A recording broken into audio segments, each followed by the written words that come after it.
Hello po mga ka-viral and welcome back again to this YouTube channel. Latest update na naman tayo ngayon. Sobrang nakakagigil ang mga revelasyon na nasaksihan na ngayon ng maraming Pilipino hinggil sa mga pagdinig sa Senado at Kamara. Mga matataas na opisyal ng bansa, senador man at mga kongresista ay nakaladkad ngayon ang pangalan dahil sa bilyon-bilyon na perang ninakaw mula sa maanumalyang flood control projects ng bansa. Kahapon sa pagdinig sa Blue Ribbon Committee sa Senado ay tanging mga congressmen at taga-DPWH ang nilantad ni Sara at Curly Diskaya na di umano'y tumatanggap at nagde-demand ng 25 to 30% na kickback mula sa bawat contract ng kanilang proyekto. Walang senador ang nabanggit na dawit sa suhol at bahatian ng pera. Subalit ngayong araw, sa pagdinig sa Kamara ay biglang kumambyo ang ihip ng hangin at may matinding pasabo ang dating Assistant District Engineer ng 1st District ng Bulacan na si Engineer Bryce Hernandez. Inilantad ang mga screenshots ng text messages at larawan ng limpak-limpak na pera na di umano'y hatian sa mga senador at DPWH officials na nagdidemand ng 30% mula sa proyekto ng flood control. Pinangalanan ni Hernandez si Senator Jinggoy Estrada at Villanueva. Aniya, sa 355 million project na Estrada ay 30% di umano ang kickback na ibinibigay ni Alcantara at Hernandez kay Estrada. Samantala kay Villanueva naman ay 600 million na project ay 30% din ang kickback di umano nito. Kasabay, sa matinding revelasyon na ito ay ang nagpatawag ng press conference ang dalawang senador. Ani Estrada ay malaking kasinungalingan. Ito dahil hindi sila magkakilala ni Alcantara at Hernandez. Handa naman si Villanueva na magpa-investigate upang mapatunayan na hindi totoo ang paratang sa kanya. Isa di umano itong diversionary tactic upang ilihis ang totoong utak na nasa Kongreso. Nakiusap naman si Hernandez sa Kamara na huwag siyang ibalik sa Senado dahil sa kanyang naging mga revelasyon. Humingi din si Hernandez at Mendoza ng proteksyon mula sa Kamara at nangako naman ang Kamara na magbibigay sila ng proteksyon sa dalawa. Good afternoon, Your Honor. Before I proceed, kagaya rin po sana ng request ni Engineer Bryce kanina dahil medyo maselan po itong conversation na to. Baka pwedeng mag-request din po sana ako ng security kung sakali. Yes po. The committee commits to the safety and security of the witnesses and resource persons who are here, who are committed to the truth. No, so the same will be granted to Engineer Mendoza. You may proceed. Thank you, sir.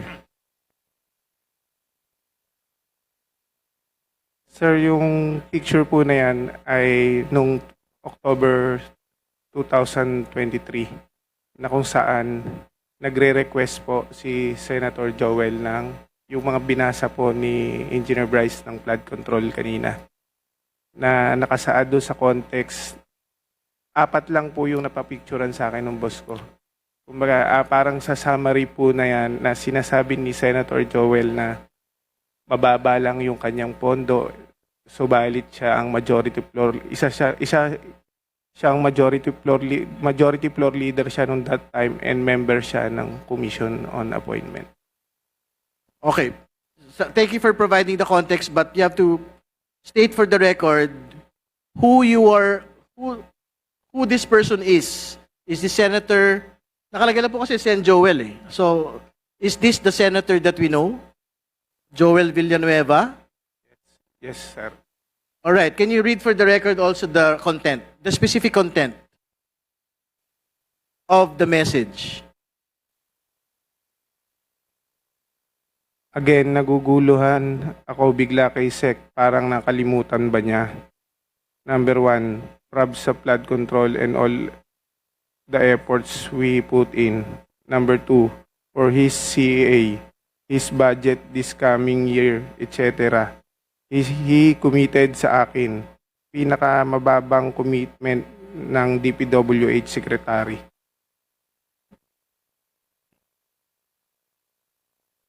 All right. Do we have another slide for us? Oh, ito mas malinaw po. Mr. Chair, clarification lang.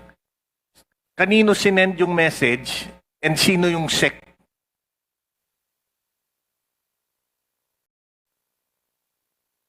When dun sa message, you're referring to a SEC. Sino yung SEC? Secretary Manny Bunoan po. Okay? Kanino sinend yung message na yan? Kay Boss Henry po. Bakit thank kami you. kopya? Dahil disappearing message po yan, hindi po niya pwedeng screenshot. Pinapicturean po niya para mabasa po. Okay. Kanino pinapicturan? Sa akin po. Alright, thank you. So phone to basically ni District Engineer Alcantara. Alright, next slide. Do we have other slides? Can we go back again? Go back to the pangalawang ano yan, di ba? Can we read for the record? Excuse me po. Mano. Can we ayan, second slide. Next slide. Yan. Can we read for the record what is in the second message? Para lang po malinaw. Again, this is a conversation supposedly between Senator Joel Villanueva and District Engineer Henry Alcantara, which is supposedly a disappearing message, no? Tapos pinapicturean kay Engineer JP Mendoza. Sige po. Can you read it for the record, please? For his CA, his budget this coming year, etc., he committed sa akin, pinakamababang commitment ng DPWH Secretary. Ngayon parang lumalabas same na ang 1 and 2. Pag-usapan namin, boss, bukas, boss. So, can relay to SEC po. Okay. All right. Thank you. Next slide. This is another slide which is the same context. All right. Sige po, just read it for the record. This is another slide. Conversation between Senator Joel and District Engineer Henry Alcantara, taken by Engineer JP Mendoza. Sige po. Yes, boss. See you po bukas 6 p.m. sa GIL. Majority leader tayo, hindi kong or just one CA member. Yes, boss, I will. All right. That is clear. Next slide, please. May atraso DPWH sa Sorry, akin. I have to provide the context. Again, this is another screenshot. This is the fourth picture. Conversation between Senator Joel Villanueva and District Engineer Henry Alcantara. Picture taken by Engineer JP Mendoza. Please proceed with reading the contents. May atraso DPWH sa akin. So if he treats me na isa lang issue, he's not respecting me.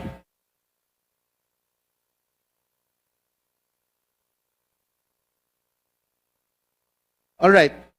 Nabasa na ba? All right. Next slide, please.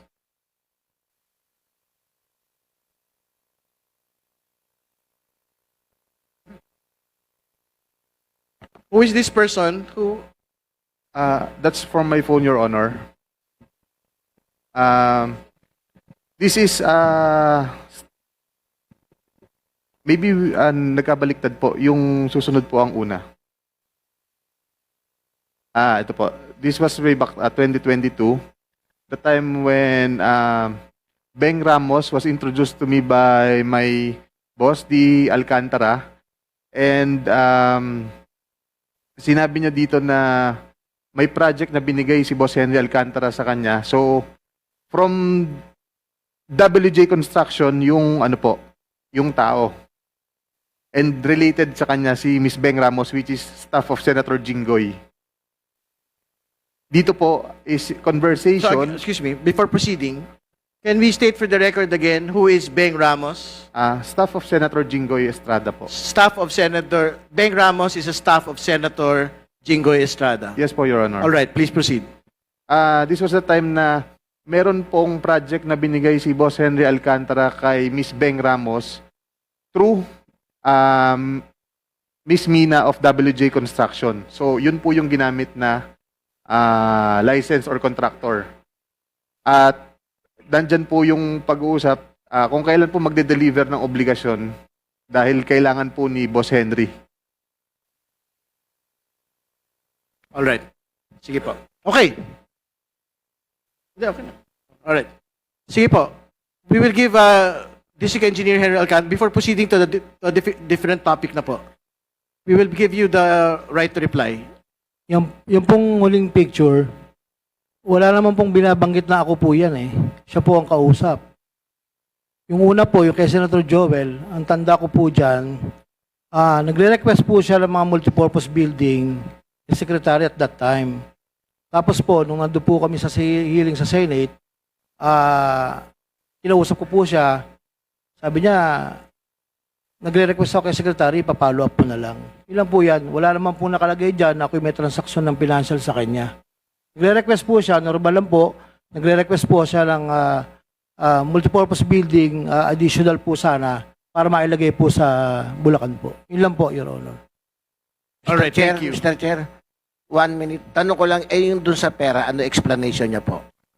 Your Honor, yung pera po na yun, yung nasa bahay na po yun, I think po, yan po ay pera ng contractor po na nakolekta, nagamit ang ibang lisensya, doon lang po dinala, at nagkatuwaan po na picturean po yan.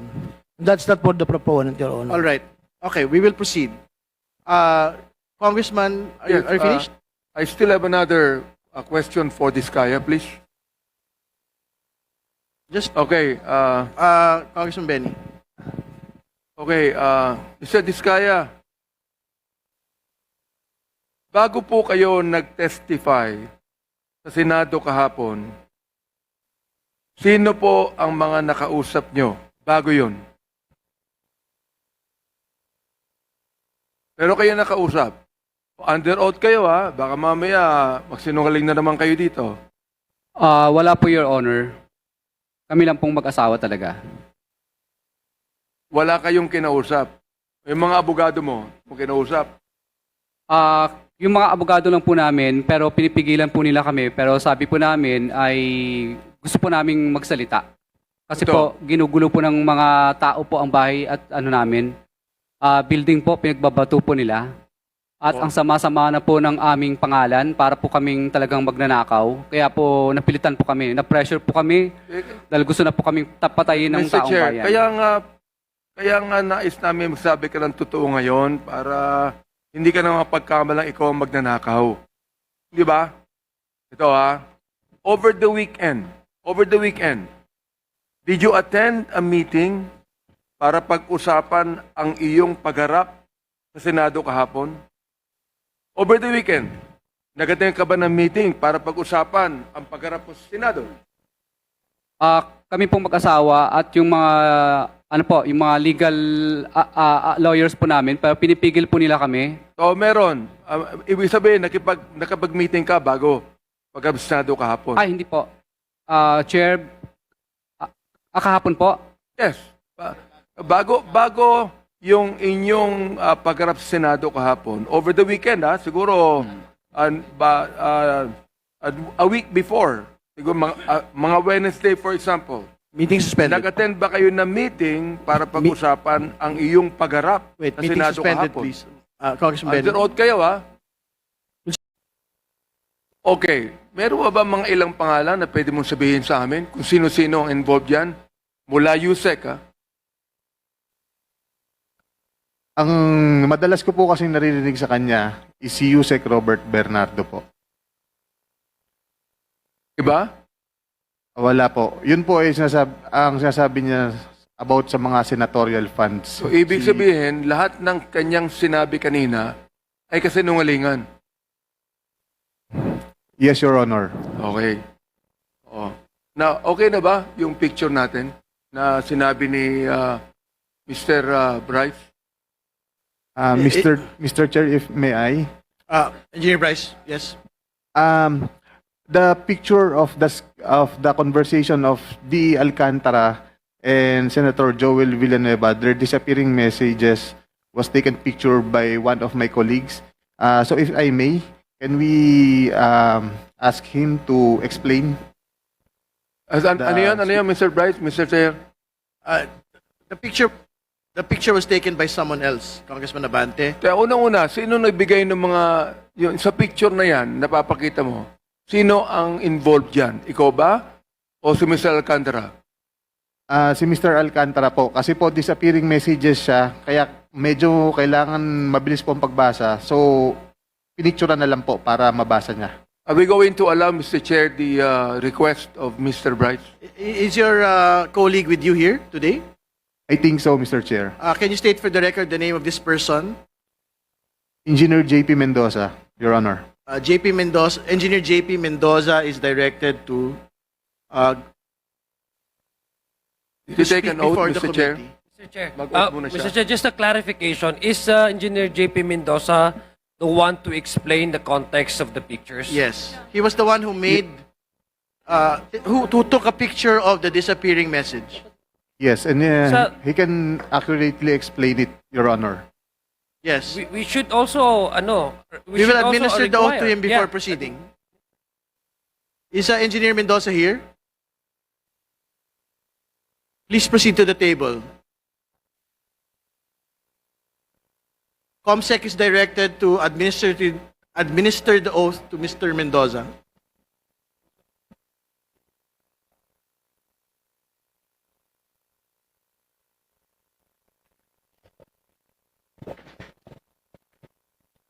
Mr. Mendoza, please stand up and raise your right hand. Is Mr. Mendoza present? Please proceed to the table.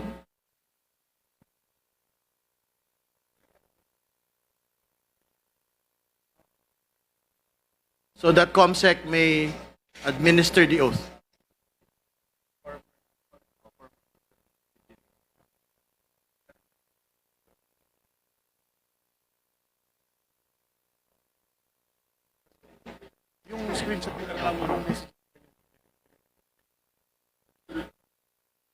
Yes, Mr. Mendoza is here. Please, COMSEC, please administer the oath.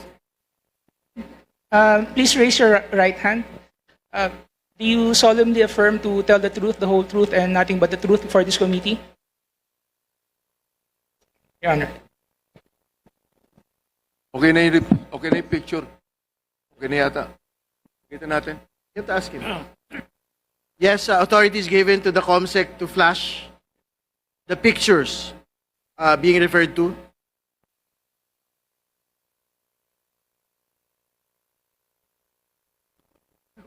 Who will provide the context of the picture? Is it going to be Engineer Hernandez or Engineer Mendoza?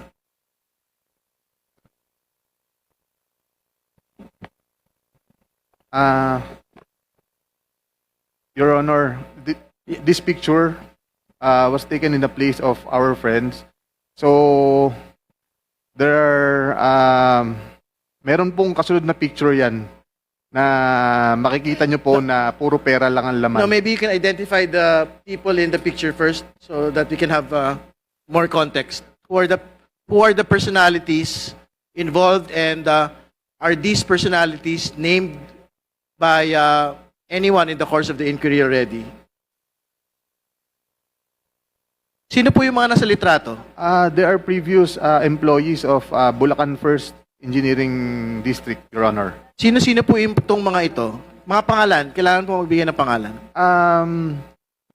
Dating Assistant District Engineer po, Rafaelito Marcelo. Dati pong Maintenance Chief, Ernesto Daos.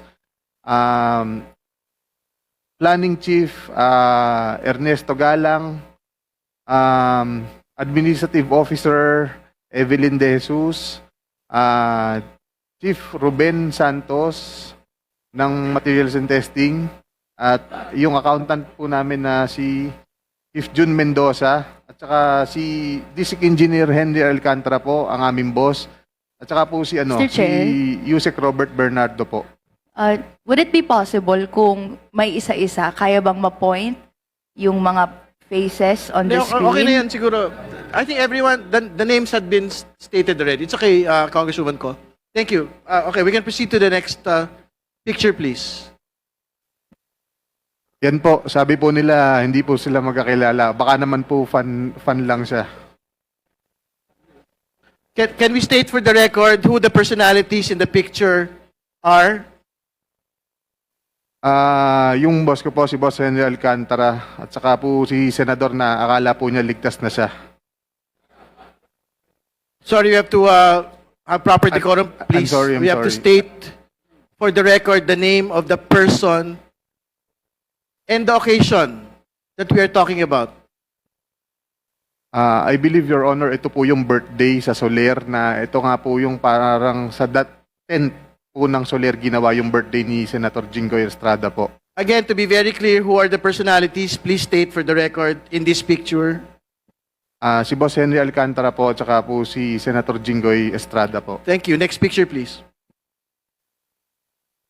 So again, these are pictures with known personalities during the birthday of Senator Jinggoy Estrada. Is this correct?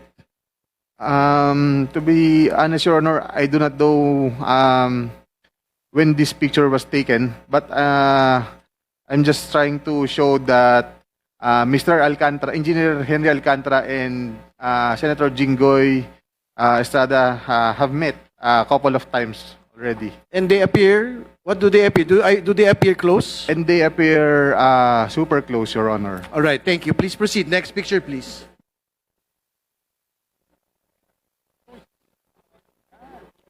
So what is the context of this picture for the benefit of people that are looking? Can you describe who had taken this picture and kindly explain the context, please? Kung maalala ko po, ako po ang nagpicture nito. Kasi dyan lang po ako nakakita ng ganyan karaming pera. First time ko po yan. Kaya pinicturean ko, natuwa po ako. And po, that's for inaayos po ni boss yan. Mr. Chair, sino yung taong yun na naka-blue? Can you state for the record, sino po yung napicturean na nakatayo sa harap po ng mga pera? Yung half body po, si Boss Henry Alcantara ko po yan. Okay. Kanino binigay ang pera, Mr. Chair? Kanino binigay ang perang yan? Sorry. Sige, pakikwento po muna what is the context of this picture? Yan po, ang context po niyan is, kung makikita niyo po, magkakahiwalay po yung pera. May mga designated person po na pagbibigyan yan, Your Honor. So, Can he name them kung sinong pagbibigyan ng mga perang yan? I'm sorry, Your Honor. sino po daw yung pagbibigyan ng mga pera po na yan, supposedly? Ito na nga po yung sinasabi ni boss na sa mga... Alright, next picture, please. Chair. Pwede lang po maklarify saan ang lugar at anong date ng picture na yan? Saan daw po yung lugar at saan yung date? Sa office po namin yan, sa Bulacan First District Engineering Office. Okay, napakalinaw po. May limpak-limpak na salapi sa district office mismo. Kailan? No? At kailan? I believe mga 2022 po or 2023 yan. Alright. Chair, meron namang mga paraan para ma-determine yung precise date, di ba? I think we will get the metadata of this. Importante for po yun. submission. At to clarify, pasensya na po, to clarify lang po, normal po ba sa opisina ng gobyerno, ng DPWH, na merong ganyang piles of cash sa mga transaksyon ng gobyerno? Please Sa mga respond. regular na transaksyon ng gobyerno? Please respond, Mr. Engineer Hernandez, please. All right. Just answer, please. Then we will proceed. Sa office po namin, normal po yan. Okay, next picture, please. Mr. Chair, just to clarify, Mr. Chair, Okay, Congressman Pakita nga Sutay. isang picture po.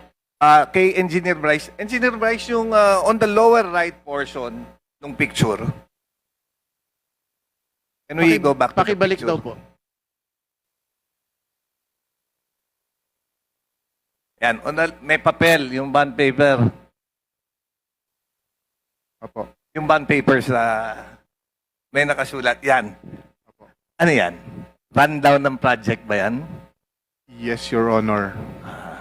Mr. Chair, mayroon akong tanong kanina. All right.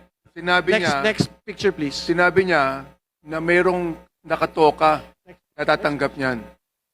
Gusto kong malaman kung sino ang mga taong dapat tumanggap niyan. Alam niya eh. Your Honor, hindi ko po alam kung sino. Basta kami po, inuutusan lang po na ayusin yung mga pera. Itong amount na to para sa ganito, ihanda mo dyan, may pagbibigyan yan. Ganun lang po, sinesegregate po namin yung mga pera. Yun lang po. And the rest, kagaya nga po ng sabi ko, is ang Yan, politiko look po, at that. ang politiko or yung proponent po, si Boss Henry lang po ang kausap. Okay, Ano next yan? picture. Mr. Chair, para ba yan sa project? Next picture. Can we explain? Mr. Chair, Well, para Congressman ba yan sa Abante. project o sa tao? Bibigay ba yan sa tao o para sa project yan? Yes. Please respond. As far as my knowledge is concerned, ibibigay po yan sa tao. Yung nga pong tinatawag na proponent, nakausap niya. For that particular picture, alam po ba natin kung sino ang pagbibigyan? To be honest, Your Honor, hindi ko po matandaan na. Kasi Alright. that's way back a couple of years ago na. Okay, this is a next picture with another set of piles of cash. Ano po yung context nitong litrato pong ito? Ito po, kung ipinakita nyo yung nakita po na pinakaunang pictures na marami pong tao, this is the same exact place. So, ibig ko pong sabihin dito, sa tambayan po namin yan eh. So, yan po yung, dyan po pine-prepare yung mga pera na for delivery with regard sa mga proponent na kausap ni Boss Henry Alcantara. Ano po yung ibig sabihin ng tambayan? Is this within the building of Bulacan First or is it a different area? No, private resident po siya na nilagyan po ng bilyaran na para we can hang out after office hours, ganun po. Within the vicinity of the of our office. Sino po yung rinenta ba yan o binili o merong may-ari niyan? Yes po, meron pong alam ko po kaibigan po ni Boss Henry Alcantara ang may-ari niyan. Alright. Pero hindi po, first, to be clear, hindi po ito sa building ng Bulacan First. Yes po, hindi po yan sa building ng DPWH. At hindi naman din ho si D. Alcantara ang may-ari, ibang tao. Hindi po, Chair. hindi po si Boss Henry. Alright. Mr. Chair, gusto Congressman ko Benedict. tanungin si Engineer Alcantara tungkol sa mga bagay na yan, kung ina-accept niya o dinideny niya. Sapagkat kanina, marami siyang sinabing kasinungalingan eh. Engineer Alcantara, Sige, patapusin mo na daw yung mga litrato, tapusin mo Congressman na. Benny. Meron mo ba? Meron pa? Please, kumpletuhin daw muna natin yung mga litrato. Next slide. Alright. There is a text. Your Honor, I think this is a Viber message. yes, that's disappearing message, Your Honor. Can you read, Engineer Bryce, the name of the person that is there, that is stated in the Viber message, and the content of the message, please? Your Honor, if may I recommend Engineer JP Mendoza to read the actual message because he's the one who took the photos personally from our Boss Henry Alcantara. Alright. Sige po, pakibasa na lang po. This is the final slide. Good afternoon, Your Honor. Before I proceed, kagaya rin po sana ng request ni Engineer Bryce kanina dahil medyo maselan po itong conversation na to, baka pwedeng mag-request din po sana ako ng security kung sakali. Yes po. The committee commits to the safety and security of the witnesses and resource persons who are here, who are committed to the truth, no? So the same will be granted to Engineer Mendoza. You may proceed. Thank you, sir. Sir, yung picture po na yan ay nung October 2023 na kung saan nagre-request po si Senator Joel ng yung mga binasa po ni Engineer Bryce ng flood control kanina.